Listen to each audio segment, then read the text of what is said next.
Hey, what's up guys? Sean Nalawani here, SeanNal.com. And in this video here, I want to give you guys my answer to the question of what the best cutting diet is to lose fat and to get lean. Now, this is going to be sort of a slightly different take on the subject because when most people go about trying to structure the best fat loss diet for themselves, they tend to think only in terms of bottom line effectiveness. You know, what method is going to burn fat as fast as possible. And in doing that, the very important issue of adherence, that tends to get overlooked. In other words, the diet might be effective, but are you actually going to be able to stick to it over the long term in order to actually reach your fat loss goals? Now, we already know from statistics and just from basic everyday observation that the majority of people who start a fat loss diet will not end up sticking to it over the long term. We already know that for sure. And among many different reasons is the simple fact that the cutting diet itself just isn't sustainable. It might involve too large of a calorie deficit. It might be too restrictive. It might be based around a bunch of different rules that just aren't practical for your lifestyle. Or it just might be based on certain guidelines that you really don't enjoy following. For example, some people do really well following an intermittent fasting style approach, so pushing all of their calories into a smaller feeding window. Whereas there are other people who prefer eating smaller meals spread all throughout the day. Now that's just a matter of personal preference, and either one ultimately works. But if you're trying to force yourself into a fat loss plan that deep down you really dislike, you might stick with it for a few weeks or a few months, but eventually you're probably going to burn out, you're probably going to get frustrated, and you're probably going to quit. And then if you do quit, it's going to make things even harder moving forward because your confidence will go down and you'll be less likely to start back up again. So what is the best cutting diet for losing fat and keeping it off? Well, my simple answer to most people would be this. The best cutting diet is whatever diet, assuming you have the basic fundamentals down, which I'll touch on shortly, but it's whatever diet allows you to maintain a calorie deficit long enough to reach your goals. Very simple answer, but it is something that a lot of people ignore. So regardless of what anyone tries to tell you, fat loss ultimately comes down to the simple act of expending more energy than you take in, so burning more calories than you consume, aka a calorie deficit, and then maintaining that state long enough to lose whatever amount of fat you're trying to burn.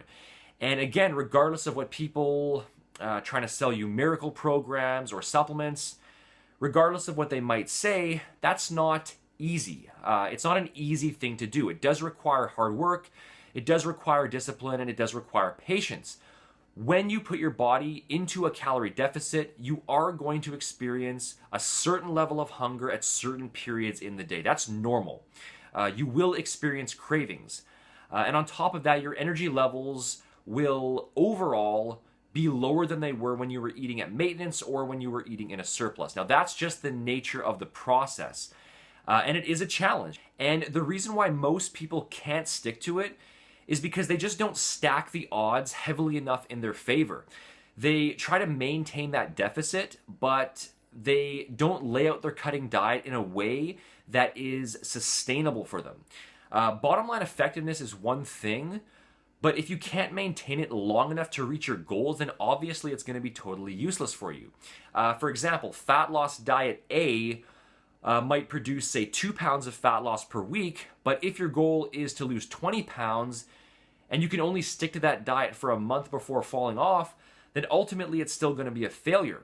On the other hand, if diet B produces, say, half that, so maybe 1 pound of fat loss per week, but you can easily maintain that for all 20 weeks, then clearly it's going to be the superior approach for you. So again, get the basic fundamentals down first. So that means a few things. It means getting enough protein each day. You'll hear different recommendations for this, and more research is coming out that's starting to show that we do need even less protein than we thought. But let's say at least 0.8 grams per pound of body weight daily. That's what I'd recommend right now. I personally like to go a little bit higher, around 1 gram, just to be safe. But again, anywhere from 0.8 to 1 gram will ultimately probably be fine. You also want to make sure you're getting enough fat each day. So I'd say not much lower than around 20% of your total calories. And you want to make sure that your fiber and your micronutrient needs are being met by getting in a couple servings of vegetables, some fruit, and just making sure that the bulk of your diet is coming from minimally processed whole foods. So once you have those basics down, again, just stack the odds in your favor. If you like bigger meals less frequently or smaller meals more frequently, then choose whichever one you prefer. You might want to allocate a higher percentage or a lower percentage of your calories to the earlier parts or the later parts of the day. In terms of food choices, keep in mind that there are no mandatory fat-burning foods that you must eat.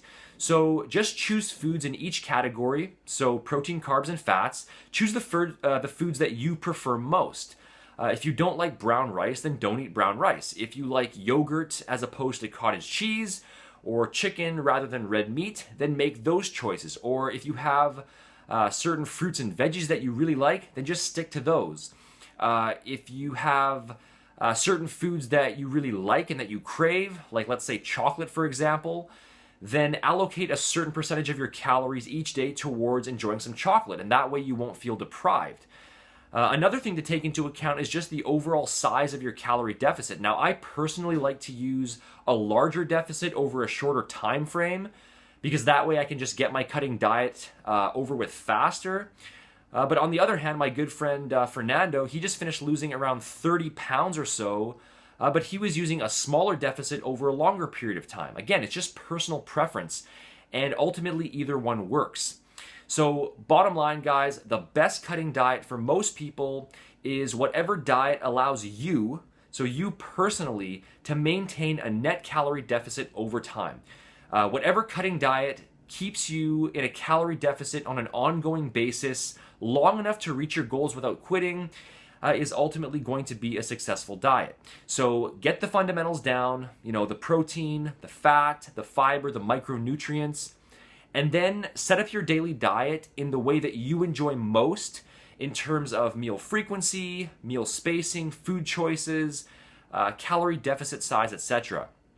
If you just take some time and effort to structure it this way, rather than just jumping headfirst into some crazy fat loss diet based around a bunch of rules that may or may not fit your lifestyle or your preferences, if you do that, your chances for long-term fat-burning success are going to be exponentially higher. Now, obviously, if you have to get lean for a certain date, so say maybe you're doing a show or a photo shoot, obviously that's a different situation. But I'm just talking here to the average person who just wants to lose some fat, lean down, and lower their overall body fat percentage over time. So thanks for watching this video, guys. If you do want to get a complete step-by-step roadmap in terms of training, nutrition, supplements for losing fat, while also showing you how to customize that plan to your exact needs, then you can check out my complete body transformation blueprint system over at bodytransformationtruth.com. The link for that is in the description. If you found these tips helpful, make sure to share the video, like, comment, and subscribe. And you can also check out my official blog over at SeanNall.com for all of my latest articles, tips, and other updates. Talk to you guys again soon.